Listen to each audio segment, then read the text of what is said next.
ginagamit si Bato sa ibang bansa. Huwag tayo pumayag. Kayo mga NBI, kayo mga polis, sundalo, kung gusto natin may kasalanan si Bato, may korte tayo.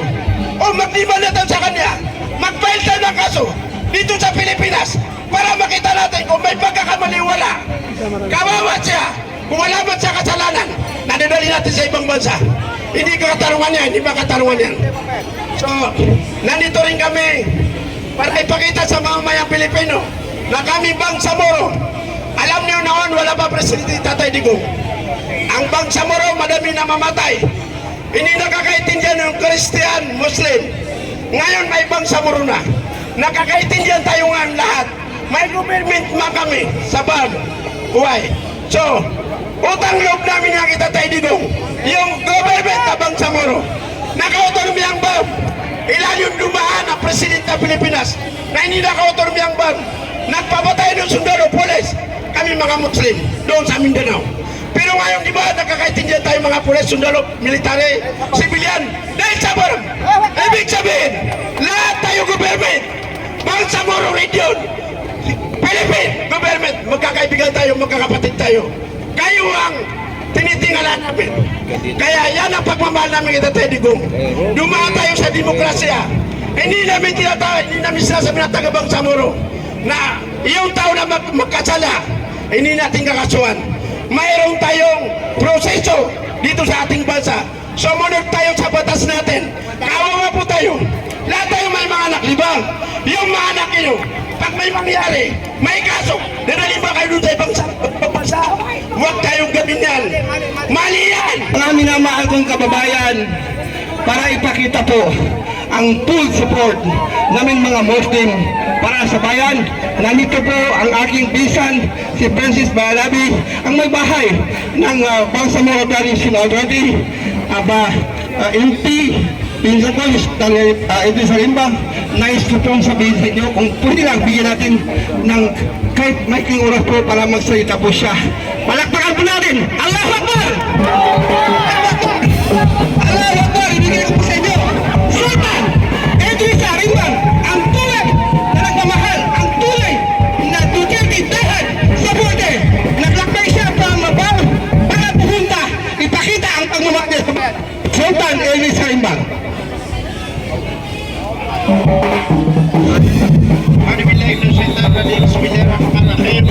Assalamualaikum warahmatullahi wabarakatuh.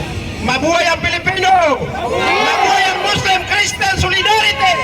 Mabuhay ang ating mga pulis, military! Thank you sa inyong pag-alala sa mga may ng Pilipino. Alhamdulillah, nandito po tayo sa Manila bilang suporta ng ating mga mayang Pilipino at lalo po sa senador ngayon, yung mga nangyari ngayon. Suporta din sa inyong mga pulis. Basta huwag nyo lang kalimutan na nasa demokrasya tayo ng Pilipinas. Huwag nating dalhin ang mga kababayan natin dun sa ibang bansa. Kung may problema man tayo, dito natin, may korte natin dito, meron tayong Supreme Court, meron tayong demokrasya dito. Bakit pa natin dalhin sa ibang bansa? So, nandito po tayo. Suportahan po natin ang ating mga senador na hindi tayo papayag sa impeachment. No impeachment sana. Kailangan natin yung mamumuno sa atin dito mga sambayan ng Pilipino para sa ikaw-ular. May pagmamahal sa sambayan ng Pilipino dito sa Pilipinas. Actually, nandito po ako mga kababayan ko ng Philippine from Bangsamoro. Ako po ay isang appointed ni Tatay Digong nung siya po ay presidente. First parliamentary ng Bangsamoro dito sa Lanao del Sur, dito sa Bangsamoro na inappoint ni Tatay na Maranao. Nandito po kami mga Maranao, Tausog, Maguindanao, mga kapatid natin ng Christian para sa suporta sa mamamayang Pilipino. Suportahin natin si Inday Sara Duterte. No impeachment. Kawawa po yung mga Pilipino. Bakit tayo nag-impeachment? Malapit lang naman yung eleksyon 2020. Kung hindi natin gusto si Inday Sara, malapit na ang eleksyon, iwag natin iboto. Bakit kailangan natin magwatak-watak tayo ngayon sa impeachment na ito ngayon? Sa senador, muntik na magpatayan yung NBI, police,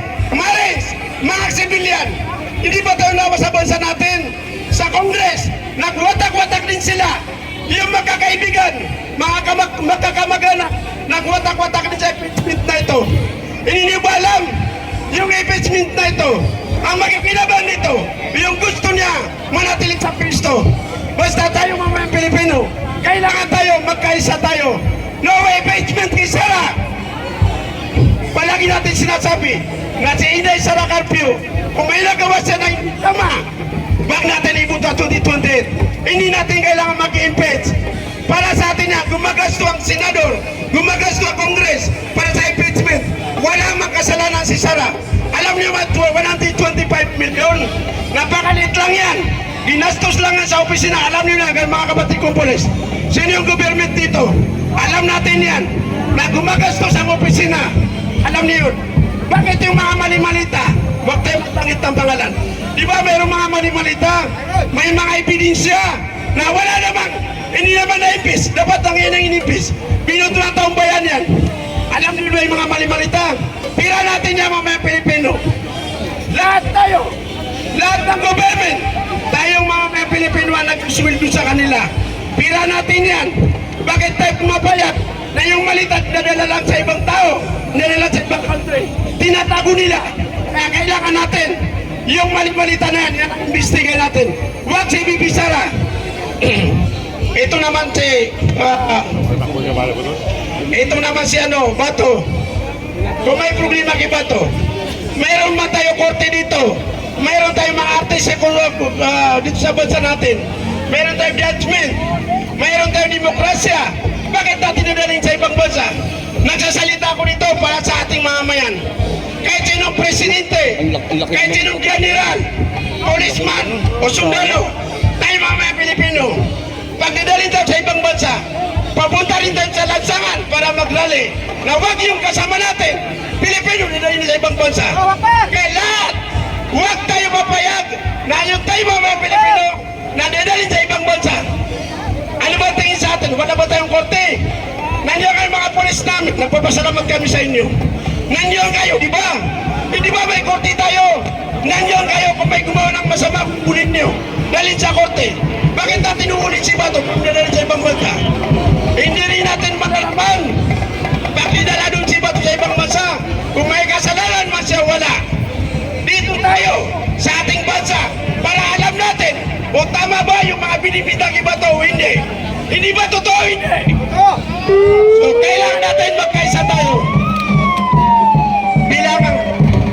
Bilang galing ako sa Bangsamoro, dala-dala ko po na bandila ng Bangsamoro. Hinihiling po namin sa mamamayan ng Pilipinas, sa Congress, sa Senate, kay BBN, any government, mga polis, military, NBI, na magkaisa tayo. Bakit tayo nagkakawatak-watak? Dahil lang ba sa sinasabi natin na dadalhin si Bato sa ibang bansa? Huwag tayo pumayag. Kayo mga NBI, kayo mga polis, sundalo, kung gusto natin may kasalanan si Bato, may korte tayo. O magliban natin sa kanya, mag-file tayo ng kaso dito sa Pilipinas para makita natin kung may pagkakamali wala. Kawawa siya. Kung wala man siya kasalanan, nadadali natin sa ibang bansa. Hindi ko katarungan yan, hindi ba katarungan yan? So, nandito rin kami para ipakita sa mamamayang Pilipino na kami Bangsamoro. Alam niyo noon, wala pa Presidente Tatay Digong. Ang Bangsamoro, madami na mamatay. Hindi nakakaintindihan ng Christian, Muslim. Ngayon may Bangsamoro na. Nakakaintindihan tayo nga lahat. May government man kami sa buhay. So, utang loob namin nakita tayo Digong. Yung government na Bangsamoro, naka-autonomy ang BAM. Ilan yung dumaan ang Presidente ng Pilipinas na hindi naka-autonomy ang BAM. Nagpapatay ng sundalo, polis. Kami mga Muslim doon sa Mindanao. Pero ngayon, di ba, nakakaintindihan tayo mga polis, sundalo, military, civilian, dahil sa BAM. Ibig sabihin, lahat tayo government. Bangsamoro region, Philippine government, magkakaibigan tayo, magkakapatid tayo. Kayo ang tinitingala namin. Kaya yan ang pagmamahal namin kita tayo Digong. Dumaan tayo sa demokrasya. Hindi namin sinasabi na taga Bangsamoro na yung tao na magkasala, hindi natin kakasuhan. mayroon tayong proseso dito sa ating bansa. Sumunod tayo sa batas natin. Kawawa po tayo. Lahat tayo may mga anak, di ba? Yung mga anak nyo, pag may mangyari, may kaso, dadali ba kayo doon sa ibang bansa? Huwag tayong gawin yan. Mali yan! Mabuhay ang Pilipinas! Mabuhay ang Pagsamoro! Mabuhay ang mga senador! Mabuhay ang mga policeman! Na nakikinig sila sa tama! Mabuhay kayong mga pulis military! Sanay, iniling na ispesialiling namin ito. From bottom to my heart. Nandito sa puso natin, nandito na sa si Princess. Nandiyan yung mga kapatid natin na makinda na ang tao. Maranaw, ini tribe Christian, bilang chairman sa Muslim Christian Solidarity. Nananawagan po kami sa ating gobyerno, si BBM, sa demokrasya natin, na ibalik si Tatay Digong dito sa ating bansa, mahal ng Pilipinas.